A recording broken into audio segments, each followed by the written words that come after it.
Good morning and a warm welcome to your show, Sunny Mornings in San Diego. I'm your host, Melissa, and it's Monday, November 4th. You'll be interested to know. 16 years ago, today, in 2008, Democratic politician Barack Obama made history by becoming the first African American to be elected President of the United States, marking a significant milestone in the nation's political landscape and symbolizing progress in the pursuit of racial equality and representation in American leadership. So now you know. And now, it's time for the Surf Report. Expect knee to waist-high swell on Monday morning, becoming chest-high sets in the afternoon with semi-choppy conditions and onshore winds at 5 to 10 miles per hour. On Tuesday, expect chest-to-shoulder high swell in the morning, fading to shoulder high in the afternoon, with glassy morning conditions and onshore winds at 5 to 10 miles per hour. Wednesday will feature knee-to-thigh high swell with semi-glassy morning conditions, shifting to semi-choppy in the afternoon with onshore winds at 5 to 10 miles per hour. Monday at Tourmaline and South San Diego. It's looking clean at 2 feet until 11. After that, it's choppy until 6, but it might turn fair for a sunset session. Best time to ride is at 7 a.m. with the 4.5-foot incoming high tide when the east-southeast swell is 1.5 feet at 16 seconds, and the offshore wind is 5 miles per hour. The first high tide Monday will be 5.5 foot just before 9:30 a.m. with a 0-foot low tide at 5. The nearshore buoy at Scripps in La Jolla reads 63 degrees for the water temperature. This morning it's sunny and feels like 59 degrees with 8 mile per hour wind.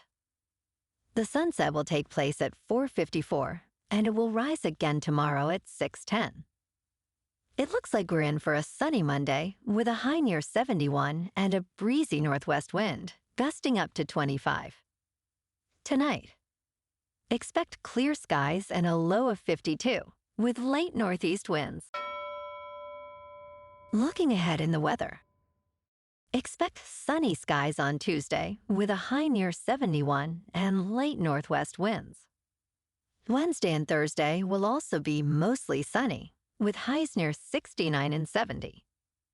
Nights will be partly cloudy to mostly clear with lows in the low 50s. Bonjour, food enthusiasts.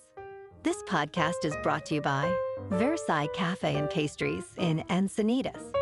Nestled on El Camino Real South, just north of Encinitas Boulevard, this cafe is a haven for culinary delights. Indulge in their amazing Eggs Benedict or their gluten-free crepes. You can grab a panini for lunch or just breeze on through to get your morning coffee. They are open every day from 8 to 5. So stop on by and don't forget to tell them Sunny Morning sent you. In local news, on Friday, November 22nd, at 7:30 in the evening, the Encinitas Guitar Orchestra, featuring 35 talented members, will present a concert showcasing music from iconic spaghetti Western movies.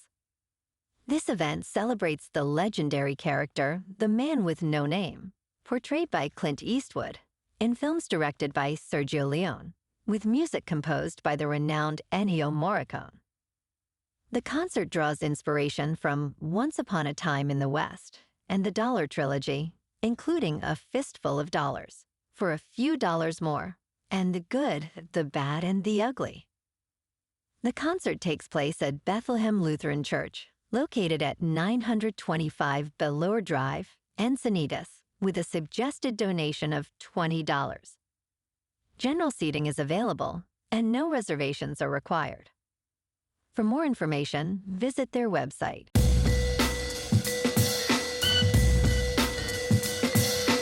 Now on to sports. On Saturday, the 4th-ranked Ohio State Buckeyes edged past the 3rd-ranked Penn State Nittany Lions 20-13 in a thrilling clash at Beaver Stadium.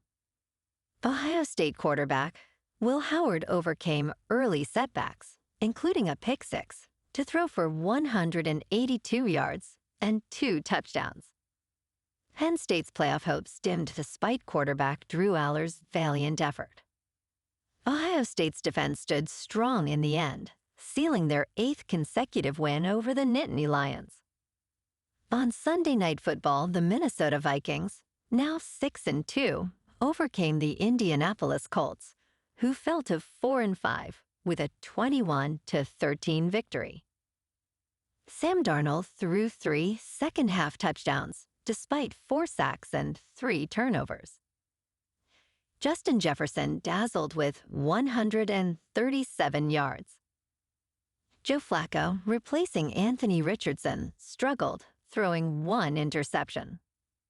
Kenny Morai's 38-yard fumble return was the Colts' lone touchdown in a tough matchup.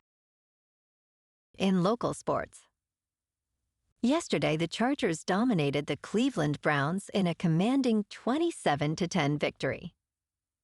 Justin Herbert threw for 282 yards, including 2 touchdowns, capitalizing on Cleveland's communication breakdowns. The Chargers' defense stifled Jameis Winston, forcing 3 interceptions.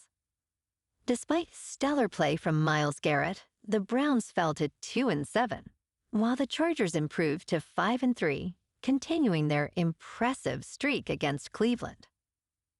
Saturday, Washington held off a fierce second-half rally by USC, securing a 26-21 victory in Seattle. Jonah Coleman powered the Huskies with 104 rushing yards and 2 touchdowns.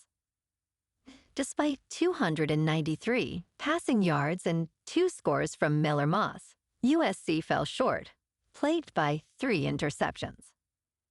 The Trojans now stand at 4-5, while Washington improves to 5-4. Tonight, the Lakers at 4-2 take on the Detroit Pistons at 1-5 at Little Caesars Arena. Anthony Davis, with 31.8 points per game, leads the charge for LA against a determined Detroit squad. Despite injuries, the Lakers are favored by 5.5 points. Tonight, the 6-3 Kings face the Predators at Bridgestone Arena. Ans Kopitar leads LA with 13 points. Nashville's Philip Forsberg has 10 points, including 6 goals. Kings goalie Darcy Kemper is sidelined, while Juice Soros defends the net for the 4-6-1 Predators. In top news, Warren Buffett's Berkshire Hathaway has made a significant change in its investment strategy by reducing its stake in Apple. At the end of 2023, Berkshire owned over 900 million shares, valued at approximately $174 billion. By September 30th, that position was trimmed by 2/3, leaving about 296 million shares, valued at $69 billion. Despite selling, Apple's stock price rose from $192 to $233 during this period. Buffett's decision reflects concerns about high valuations and a desire to ensure financial stability for his successor, Greg Abel. In business news, Perplexity has launched an AI-powered election information hub just days before the United States presidential election. This new hub aims to provide vital voter information, including AI-generated answers to voting questions and summaries of candidates. On November 5th, Election Day, it will also track live vote counts using data from the Associated Press. The information, sourced from Democracy Works, covers polling requirements and locations. However, some AI-generated summaries contained errors, like omitting the fact that Robert F. Kennedy had dropped out of the race. This highlights the challenges of using generative AI for accurate election information.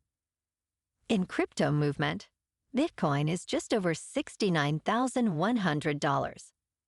Ethereum is just under $2,500. And Goatsius Maximus is about 52 cents. Moving on to a more local vibe. In our community spotlight on health and wellness, we are working with a national Pilates studio to bring you some free classes, so listen up. Check out Club Pilates, with several locations in the San Diego area. Pilates presents a comprehensive wellness approach, cultivating strength, reducing tension, and elevating mental well-being. Scientific research affirms its benefits. So now you can check out Club Pilates for a free class, with locations in Encinitas, Solana Beach, Oceanside, La Jolla, and more. Just be sure to tell them Sunny Morning sent you by. And now, back to the show. Let's talk science.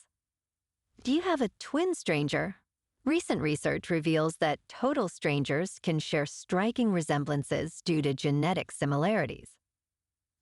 On Sunday, thousands gathered in Washington Square Park in New York City for a Timothée Chalamet Lookalike Contest, which drew chaos and even the actor's appearance. Scientists like Allar have studied lookalikes, confirming they share certain genetic traits despite not being biologically related. Meanwhile, psychologist Nancy Siegel found that these doppelganger do not necessarily share personality traits. Ultimately, while you might find your own lookalike, remember, looking like someone does not mean you are alike. And in entertainment news, in the penultimate episode of The Penguin titled Top Hat, the series delves into the haunting question, what lies within a monster? This episode intertwines campy satire with the darker themes of Gotham City, reflecting on the mid-20th century influences of noir films and horror comics. Little Oswald Cobb, struggling with his deformities, witnesses the harsh realities of his world, personified by the gangster Rex Calabrese. As the present unfolds, Oz confronts betrayal and chaos, ultimately emerging from destruction, driven by an insatiable desire to secure a better life for his mother. The episode sets the stage for a thrilling showdown at the upcoming Vulture Festival in Los Angeles. Well, alrighty folks, it's time for the quote of the day. And today, our quote comes from the American politician and 36th President of the United States, Lyndon B. Johnson. And he said, "Yesterday is not ours to recover, but tomorrow is ours to win or lose." And that's a wrap for this morning. You can check out our Instagram, YouTube, and TikTok for some captivating aerial videos with local news and the surf reports. Have an amazing weekend, my good friends. We'll see you Monday with another episode of Sunny Mornings in San Diego.